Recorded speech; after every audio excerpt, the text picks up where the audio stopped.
Jason Derulo is somebody you definitely recognize, whether it's him being a meme or him having a catchy song back from the early 2010s. But lately, the man's career been filled with allegations and scams and label problems and anything else that you could think of. His career, his life been real interesting over these past few years. I mean, the allegations he was facing got so bad to a point where he would come out saying, look, I'm not working with women no more in this field. If I gotta work with a woman, it's not just gonna be me and her, it's gonna be me and a group of people. I'm never gonna be alone with a woman again. That's what he said.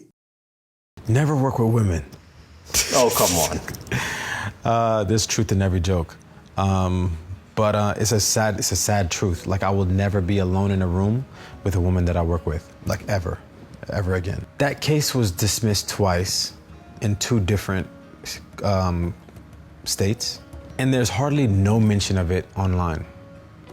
When that case was brought up, it was on every single blog, every single front page. I lost so many brand deals, relationships off of a story that was not even slightly believable.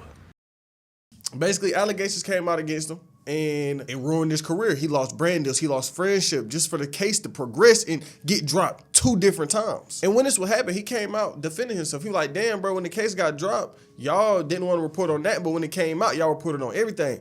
But these cases got dropped on a technicality, and it's gonna make sense as you watch this video. But it wasn't just that. He was a part of some crypto scams, something we see a lot of famous people do, not just rappers, not just singers, just people who got attention on the internet always fall into the trap of getting intertwined with these crypto coins, with these meme coins. And you know what it turned into, a scam every time. I remember when it happened to Floyd Mayweather and DJ Khaled. They owed the government a good bit of money for this. Same thing with Jason. He fell into this trap, not just the crypto trap, but a lot of traps we see people in the industry fall into.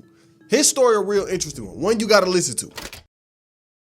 Like I said, Jason's somebody you probably remember from the early 2010s. He was around back then, and during that period, he was dropping hits, if we're gonna be honest. Think about the songs he was putting out during his run. He had a lot of big songs that people still remember to this day. But his career was looking good. He had his little freaky songs came out that people liked. It was a lot of love going his way, and it was successful, but issues was on the way because he wasn't sticking around forever, musically at least. And we would kind of see this transition happen as his career would go on. He would go from this full-on artist to more of a personality who did music on the side, because I ain't gonna necessarily say he would drop music, but most of his career became focused on him and not the music itself. Think about it, 2015, 2014, he coming up, you know, he this hot artist, he got songs out, and he would drop music, but at the same time, he'd be doing a lot of ventures outside of music. But before I get to talking about that, there was a game I want to talk to you about. If you haven't tried it yet, there's probably a reason you keep seeing it everywhere. I was in the same boat. I thought it was one of them games that you hear people talk about just because it's popular, or, oh, this is a meme game.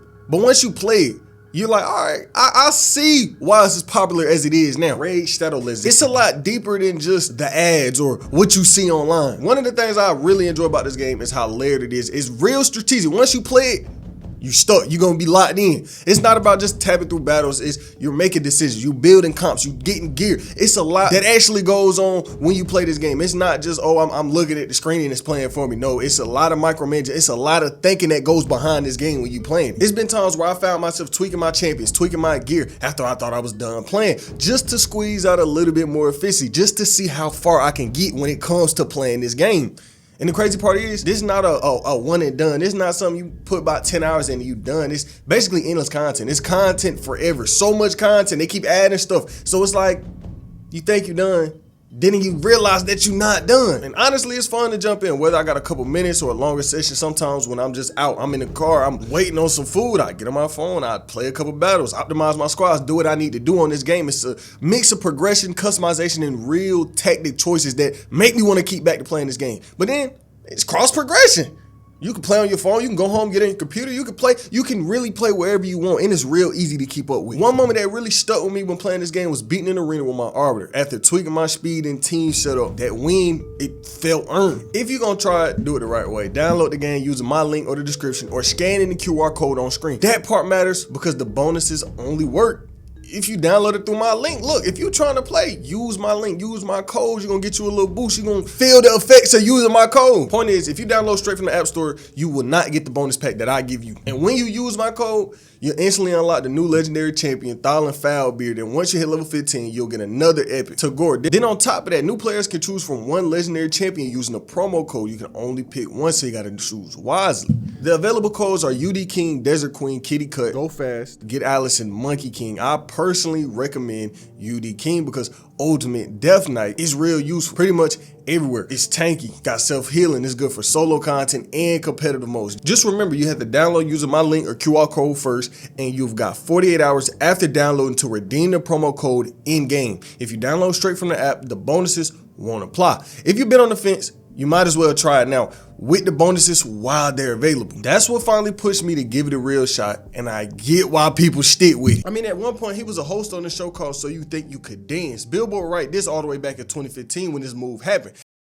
Executive producer of the show would say that with the new and exciting format comes a new and exciting panel of judges. I'm delighted that Jason Derulo will be joining me as one of these judges. Jason's insight, humor, and creativity will add a new perspective to the panel that we haven't had before. And Jason responded to say, I'm excited and eagerly looking forward to join the cast of So You Think You Can Dance. Point is, Jason wasn't no stranger to using his personality, using his name to make moves outside of the music. But when his career was slow down musically, he knew how to take advantage of his name. He knew how to use these opportunities that was brought to him because he would need it. Jason fell into a world we see a lot of other artists fall into, label problems. He had a war with his label, and like with every artist, it hurt him bad. And before I keep going on, I am trying to get into modeling, and I'm on the East Coast. If you got any connections, if you can get me in a, I know a lot of y'all be tapped in. Hit me on Instagram or email me. The email is pinned in the description. But look, you got some work for me? I'm trying to take it. But with Jason and these label problems, it wasn't Atlantic, it wasn't QC, it wasn't UMG. He was going to war with Warner Records. Creative differences is the main thing that caused a lot of this. He was more this pop artist, and he did that. He would get on here, he would sing his songs, he would dance his dance, he did the whole thing. But with Warner, they wanted something completely different from Jason. They didn't want him to keep doing what he was doing. They wanted him to do what they wanted him to do. They wanted full control of his career, and Jason didn't like that. He wasn't going for that. Liking my material, like they were trying to make me do urban music. I'm like, what the f do you mean? I sold 200 million records doing pop music. Like, why would I start doing urban music? For what reason? And the executives at that time were urban leaning executives. So that's what the music that they were into. Like, I went through like 6 different regimes in my time. And by the time I was doing my 4th album, you know, I was just exhausted. I was just like, this is crazy. So he didn't want to go down that direction, and he looked at it like this. Nigga, I'm a 14 times platinum artist, and y'all trying to control me.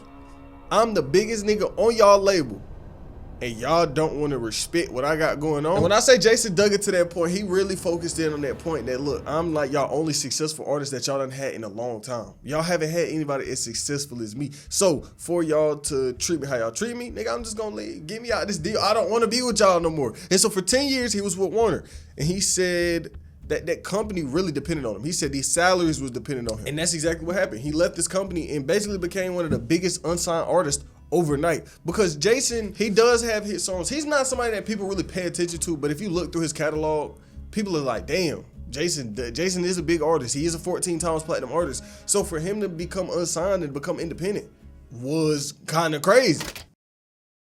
But going independent and the TikTokification of Jason Derulo will go hand in hand, because at this point, Jason doesn't really have like a core audience, but he was able to build one up. He got on TikTok, he made these viral videos, he used his face with his songs to make people remember who he was. People's like, oh, that's Jason Derulo, and he kind of became a meme. He wasn't like a serious artist that people truly enjoyed. He was just a nigga like, oh, he's a meme artist. But he would become this full-blown TikToker. I mean, he was doing serious TikTok content.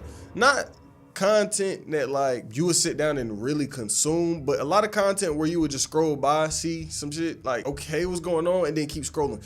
For example, he did a TikTok where he was cooking a big ass marshmallow over a fire. And that was the kind of content he did. It was shock value, it was outlandish, it was just random, like stuff to really appeal to children. I think you understand what I'm saying. It was just videos meant to go viral. And Jason said himself that TikTok and doing this really did revive his career. Variety would write this around this time. At the end of 2019, Jason Derulo's career was on the low end. While the singer had enjoyed a string of multi-platinum singles and Teen Choice Awards during the early 2010s, he hasn't had a major hit in several years. In an attempt at branching into acting or in the epic star-studded flop, Cat said it ain't really work out. He was a 30-year-old former pop star who had just split from Warner Bros., the only record company he'd ever called home. Then Rona happened. While hunkered down, he started making TikTok, some music based, some not, some in his home. These clips would start to go viral. They getting millions and millions and millions of views, and his TikTok growth was real exponential. So in a way, he did grow his audience, but this was an audience of children. Because if you look through his music, I'm not trying to hate, I'm not trying to talk no shit, but objectively, this is bare minimum music. It's a viral TikTok song would be. A catchy hook, a song that people can dance for 15 seconds to and then forget about it. There wasn't real substance put behind a lot of his music.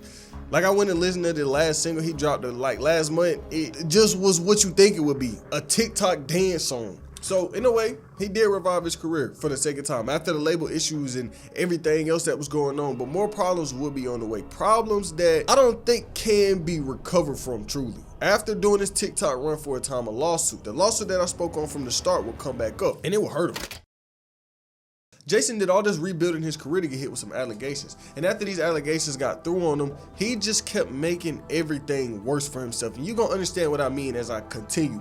So we going in the time machine. We go back a couple years. Amaza Gibson, I'm not sure if that's how you say it for sure, but she would accuse Derulo of dropping her record deal because she didn't want to pass up no coochie. She accused him of quid pro quo sexual harassment, basically meaning a this for that kind of transaction. She let him crack, he give her a deal, and that's what she was putting on. Complex will write this. The aspiring artist says she met him back in August 21. She was part of this small girl group. And after the group disbanded, Jason reached out to her and offered her a deal with his imprint, Future History, and his parent company, Atlantic Records. Gibson said that as a part of this contract, she was reportedly required to create a mixtape in 4 months and a full length in 6. She was also allegedly required to feature Derulo on at least one of her singles. The singer said this offer was a no-brainer and immediately began working with him. She was like, okay, Jason, a great artist, he big, international, power with Atlantic. This should be a no-brainer, and I should be able to start my solo career for real. But this is where problems come. She says, soon in the signing deal, Jason would invite her to private lounges and would pressure her to drink during recording sessions. You get where this going. She said that she typically denied them invitations for 2 big reasons. She wanted to keep the relationship strictly professional, and she didn't want the alcohol to affect her performance in the studio. So one night, Jason doing this for months now. He like, let's go drink, let's go to the bar, let's do this, let's do that. And one night she caves in and she starts drinking during the recording session. This where shit get weird. And I'm gonna read the article word for word so you not confused. The woman claimed Derulo had told her she might have to participate in goat skin and fish scales, which was an apparent reference to cocaine use in a sexual act. Gibson took this as an explicit demand for sex in exchange for success. Fast forward to November 2021, when she would travel to New York with hopes of finalizing her deal with Atlantic, but just minutes before the meeting with label executives, Derulo introduced Gibson to another artist, Rosa. And according to the lawsuit, Rosa told Gibson she was tagging along because Derulo was on some weird time and suggesting she was in a sexual relationship with him. Gibson said she was convinced that Derulo was using Rosa as an example, highlighting the ways Rosa's career was progressing because she was sleeping with him. So I noted that as well because, okay, she's advancing. And then Gibson would bring this up to Derulo's manager, and this is why our head would break loose. Jason would get mad. According to the complaint, Derulo allegedly charged Gibson while her mom and other staffers were present. Gibson said Derulo continued to berate her until he realized the aggressive manner in which he invaded her personal space and the inappropriate volume of his voice. She said, I had to take a step back, my hand close to my chest because I was like, I ain't never been approached this way by nobody. And so all of this going on, and she wouldn't just sue him for SA, she would sue him for retaliation, breach of contract, and all of this will come out, and the lawsuit going on, and then we get dismissed, not permanently dismissed, but dismissed on the technicality. And at the time, the judge said the girl's claims weren't ruled out, they were just moved to a different venue, meaning they refiled this lawsuit in New York. Her legal team will write this. The judge did not rule on the merits of plaintiff's claims, but merely changed the venue. The allegations against Derulo by Ms. Gibson remain unchanged and will remain committed to holding him accountable and reprehensible for his illegal conduct. The lawsuit will be refiled in New York, and we fully intend to win. Then she started talking about it, and she said that it wasn't just, oh, he trying to crack, but it was ritual sex play. A lot of crazy shit was said during this time period. Remember, they said this case got dismissed, but it was gonna be refiled in another state, and that's exactly what happened. Fast forward some time later, we would see this case get refiled in another state. Gibson, now 25, said in an interview when she first brought the case up in 2023 that the experience devastated her long-held ambition. This is something I always wanted to do since I was a little girl. Jason was one of my favorite artists. I accepted this amazing offer only to discover the person that I looked up to would put me through such a traumatic situation. But this time this complaint was 49 pages long, and you can go online and read into everything if you want to. But in the middle of this whole case, in the middle of all of this, we would see him doing something real interesting, advocating for Diddy. Now remember, this lawsuit started back in 2023. The Diddy lawsuit started coming out late 23, 24, 25, right? Derulo seen this, and of course they're gonna question it from it because he got his own little case going on. And he would, in a way, defend Diddy. He said some stuff that had the internet feeling away. Diddy first facing his charges, and I don't know if the nigga had a moment where he related to Diddy in a way. Look, Diddy got a case going on, I got a case going on, or I can kind of relate to him.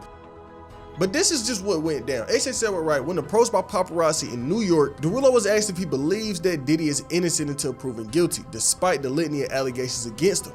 Jason will say, I believe in that. I believe in innocent before proven guilty. But he didn't provide much more in the way of commentary, but it's evident he hasn't jumped to any conclusions regarding Diddy. And when saying something like this in the industry, of course people gonna respond. Of course people gonna look at you a little crazy because it's Diddy we talking about. It was crazy allegations thrown this nigga. And for you to, in a way defend him, especially when you got your own allegations going on, that shit sounded crazy. And y'all know who was gonna jump right on this bandwagon and had something to say about Jason Derulo, 50 Cent. And he would respond exactly how you think 50 Cent would reply. He was basically on some, look, nigga, don't let me find out you was on them tapes. That's why you defending your boy Diddy. And what's interesting, that really is his boy Diddy because they got a long relationship, a relationship going back to the early 2000s. He used to write for Diddy at one point. They had a whole relationship. So for him to defend Diddy, I think it means something. And I don't think I'm tripping to say that. Before I get to the end of everything, there is a whole part of this story I didn't speak on yet. In the middle of all the lawsuits, in the middle of all the allegations, we would see Jason get into another bad situation. Crypto coin, meme coins. He would get into that and did exactly what everybody else does in these situations. Scam, pumping up scam. Y'all know how it get. He seen a bag opportunity in front of him and took it. During this time, it was a lot of meme coins being launched, a lot of meme coins being passed around. So Jason would launch his own coin on Solana. And when he did it at first, he was online telling the people, look, I'm not these other celebrities. I'm not these other niggas, bro. I'm not gonna scam y'all. Y'all buy my coin, we gonna be good. And his whole argument was, nigga, I'm rich. Jason Derulo, quote unquote, said, I'm rich AF. I have no reason to scam y'all, which is just a dumbass argument. You can be rich and still want more money. It needs to be rich and be scamming all the time. So the argument is whatever he's saying. So he would drop this Jason coin and claim that he struck a deal that let people who own this coin purchase homes in Dubai with their tokens. Which saying out loud just sound dumb as hell, but he was real life pushing his coins. He's doing interviews, speaking on it and everything. And guess what happened? This coin released, it started high, then dropped 87%. The market cap was at 27 million and dropped all the way down to 1.28 million. AKA, the coin is worth a fraction of a penny right now. I think, matter of fact, less than a fraction. Look at the number on screen. Business Insider will write this. It took only minutes for the price of the coin to soar and then plummet, given Aurora's recent pump and dumps. The crypto people call bullshit, accusing Jason Derulo of being in on the scam. Quote unquote, another day of a knockout celebrity scamming crypto people. But Derulo insisted he was in there for the long haul, saying he bought $20,000 of his own coin to reassure nervous investors. And he shared the address of his crypto wallet and issued an all caps promise, watch my wallet, I'm the top wallet, I will never sell. Jason even did a whole interview digging on his thoughts about cryptos and crypto scams at one point. And all of this leads us back to right now. Just the other month, he did that interview saying, look, I can't work with women no more. I got these allegations thrown on me and they got dropped twice. The first time it was in California, the second time it was in Nevada, and that's when they would push it to New York. But how do y'all feel about Jason Derulo in the real state of his career, on top of the allegations and the crypto scams and kind of destroying his audience to get attention on the internet from TikTok? Look, I guess a bag is a bag. He wanted the bag, he wanted money, so that's what he got. Did he really build a true fan base, a true career after TikTok confined himself? I don't really think so. I think he just has a TikTok audience.